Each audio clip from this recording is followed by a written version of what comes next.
Good evening, this is VSB News for Tuesday, October 21st.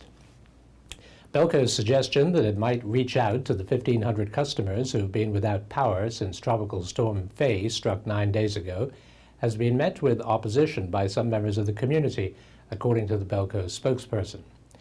The utility apologized for upsetting people, but pointed out that all of the 1,500 are small jobs and that it should be possible when it comes to prioritizing work to visit those who have been without power longest. In the actual event, it may not be possible to do this in certain cases because of the damage and logistics involved. There were still over 3,000 people without power at 3 p.m. today, but Belco does expect to see a change tonight at the conclusion of work. British travelers stranded here over the weekend by Hurricane Gonzalo found the storm waiting for them when they reached Heathrow Airport this morning. VSB News' Brian Darby has the story. Less than 4 days after pulverizing Bermuda, Hurricane Gonzalo has reached the United Kingdom. A woman has died and 4 people were taken to hospital after winds felled trees and caused widespread disruption. Gusts of up to 88 miles per hour, the tail end of the hurricane, hit Oban in western Scotland, while the Met Office issued wind warnings for much of the UK. About 10,000 passengers were affected by flight cancellations at Heathrow, and several UK ferries did not sail. The woman died in central London, with a man hurt in a nearby incident and 3 people injured in West Sussex. The strongest winds in the UK were recorded mainly in northern parts of the country and in Wales. Fallen trees and high winds continue to cause problems on the roads, and there are delays and cancellations on several train routes. Brian Darby reporting for VSB News. With the prolonged power outages due to Tropical Storm Faye and Hurricane Gonzalo, the Department of Health has this warning about food. Charles Webb has the details. When in doubt, throw out. That's the advice from the health department. They suggest that food should be kept cold and the fridge and freezer should not be opened. Now, if the power outage is prolonged, you should already have prepared a cooler with ice for perishable items. By now, the outages would be at least 4 days old, so to prevent foodborne illnesses, items that are not in the refrigerator should be disposed of. If the food in your freezer has icy crystals and not above 40 degrees Fahrenheit, it is possible to refreeze, but be warned, unless you are using canned foods, fresh produce, or anything like that, the danger of illness from items in the refrigerator at this late stage are not safe. This morning I took 2 plastic bags containing fish, meats, vegetables, sundry food items to the dump. And while this was painful, to say nothing of expensive, the alternative is not worth the risk. I'm taking the advice of the health department, and it's the same advice they give you here at the supermarket on Front Street. When in doubt, throw out. For VSB News, I'm Charles Webb. The degree of sensationalism that spoiled some of the overseas media coverage of the visit of Hurricane Gonzalo has been regretted by a number of Bermuda's leaders, including Premier Michael Dunkley. As VSB News' Brian Darby explains, the potential flooding of the Belco generating plant was a case in point. I asked Belco's Chief Operating Officer Denton Williams what he made of the Weather Channel's Jim Cantori saying during a Hurricane Gonzalo broadcast that the flooding of the Belco generating plant in North Pembroke was a real possibility if the winds moved around to the northwest and powered storm surge into the Great Sound. Of course, that never happened. I don't find it disturbing because I've found a way to put some of that in place. It's largely based on calculations that have lots of assumptions in them, not empirical data always, and so the reality of what's being experienced doesn't necessarily match up with what is being modeled. So we've seen that before. What did happen? We had, I think, about a 3-foot rise in our creek level here, but that was about it. Mr. Williams also explained how the 20 linesmen from Caribbean who arrived today will be deployed. The thing with the Caribbean cruise, or they're organized by Carilac, but they're from the Caribbean cruise, is that you can't get them in advance of a storm. You actually have to have the storm occur, because they don't want to send people and then the storm misses you, fundamentally. Because you're obviously drawing resources from another company, another organization, another government in some cases. And you have to be able to tell them what are their people going to be doing. So we had to put all that together to then get them to mobilize their people. So that takes a little bit of time to be able to say, this is what the damage is, this is what we need your people for, so that then they can put together teams and say, these are the resources we can spare for the type of commitment you need. And he agreed that the entire Faye and Gonzalo encounter had been a learning experience. There's always room for improvement, and we're about continuous improvement. We've learned a lot of stuff. Don't take anything for granted. You might get hit with one storm and then get hit with another. So we learned that. We're also finding out what we're made of. Are we made of the soft stuff, or are we made of the hard stuff? I think Bermuda itself has demonstrated it's made of the hard stuff. So we've learned a lot. Brian Darby reporting for VSB News. Bermudians taking the time to safeguard their properties prior to Hurricane Gonzalo resulted in the storm being less catastrophic than might have been anticipated.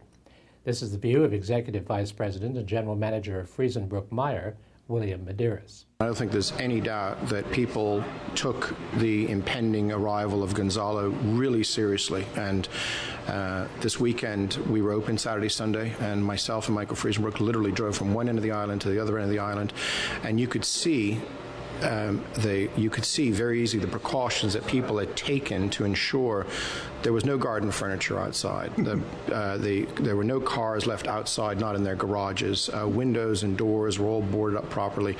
And there's absolutely no question that people taking the time to safeguard their property has had a salutary impact on what could have been a lot worse.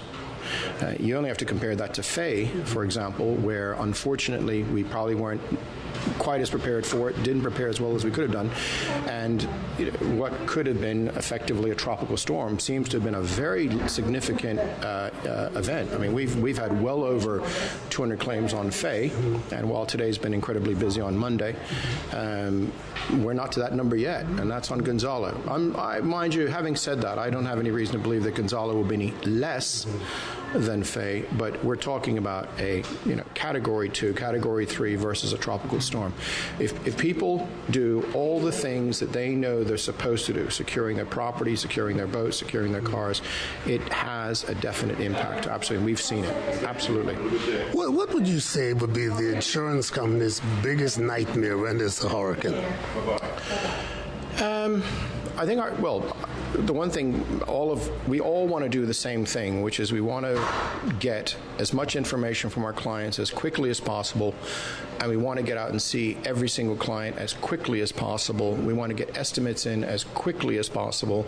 We want to instruct repairs or arrange settlement as quickly as possible.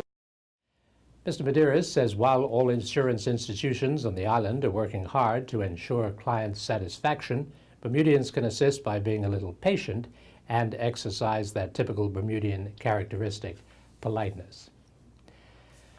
One of the chief causes of an outbreak of the chikungunya virus in the Caribbean has been the appearance of infected mosquitoes in water discarded by tropical storms and allowed to turn foul in containers and tin cans. Bermuda, with one case of the virus already on record, got this warning today from the Department of Health as its residents cleared up after Hurricane Gonzalo. Read for us by VSB News' Brian Darby. In the wake of storms Faye and Gonzalo, and as the spread of the chikungunya virus intensifies in the Caribbean region, the Department of Health would like to advise the public to take precautions to prevent the transmission of the disease in Bermuda, including emptying out containers of accumulated water. Chikungunya is a viral disease that is spread by the bites of infected mosquitoes, characterized by white stripes on their black bodies and legs.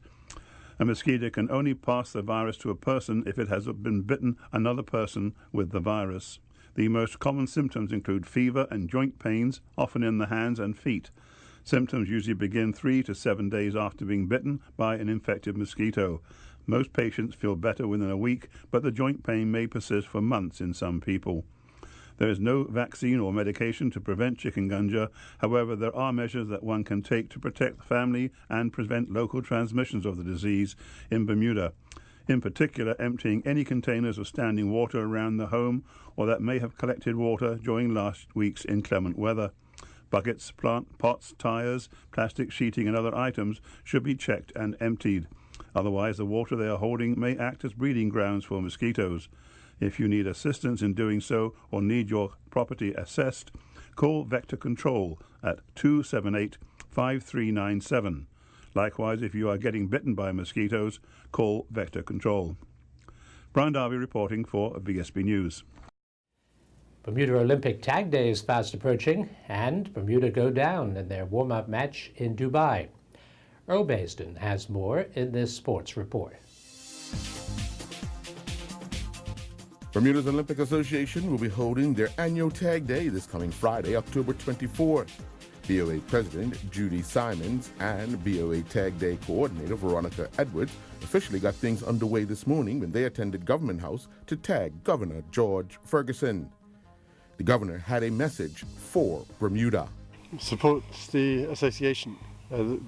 This depends on people getting behind the team, getting behind the association, and any money that can help get the team to Mexico will be gratefully received. Governor Ferguson is also hoping the best for the athletes for the upcoming CAC Games. Having seen them in Glasgow, where the spirit of competition, the enthusiasm, and frankly the very good, respectable results, I am very confident that they will be doing their all to repeat or better their Glasgow performance. The spirit within the team is fantastic there. I'm sure that will be replicated. The Bermuda Olympic Association President Simons said the team would be announced very soon. We're getting there, Mr. Baisden. You're right. We probably will be announcing the majority of the team on Thursday of this week, which is the 23rd. We hope to have our team ratified. We'll have approximately 53 athletes participating in the Games over 8 different disciplines. And as you are aware, some of these disciplines are actually qualifiers for the Pan American Games. Equestrian being one of them. It's the first time that they have actually participated in the CAC Games. I won't deny that there are some frustrations with reference to the CAC Games, which has been historical in its history, but we're very positive that we will do well. And we're encouraged with we have 2 team sports going, rugby and hockey. So we're excited.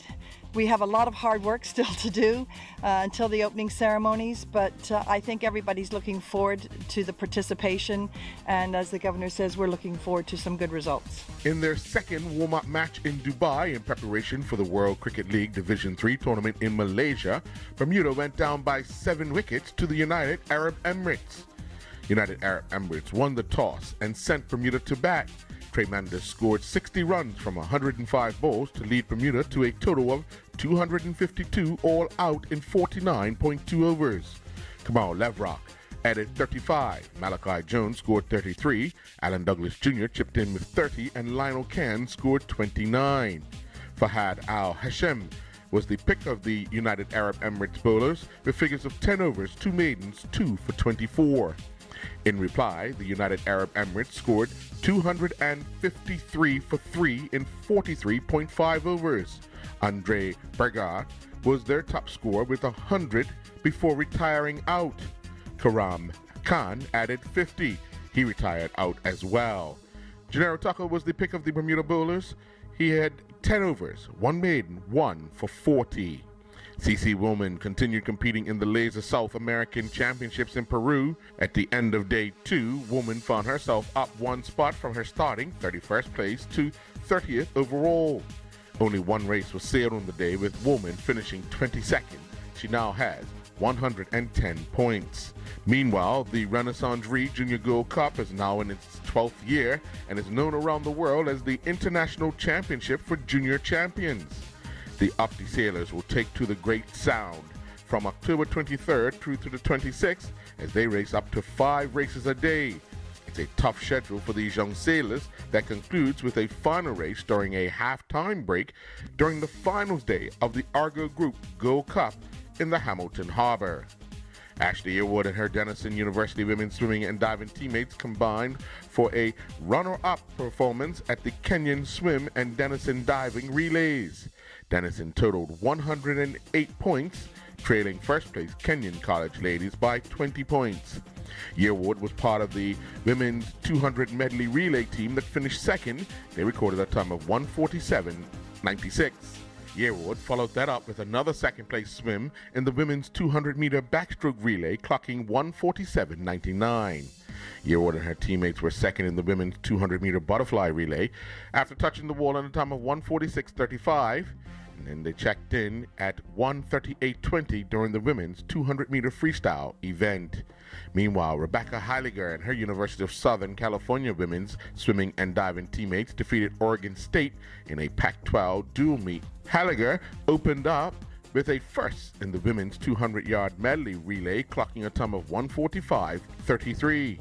University of Southern California swept the sprints as Heiliger, a co-captain for the team, claimed the women's 50-yard freestyle in a time of 24:22 for her first individual event win of her career.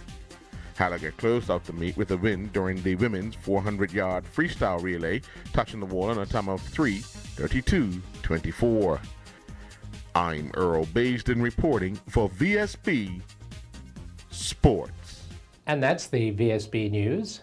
I'm Peter Cattell. Thanks so much for watching. Good night.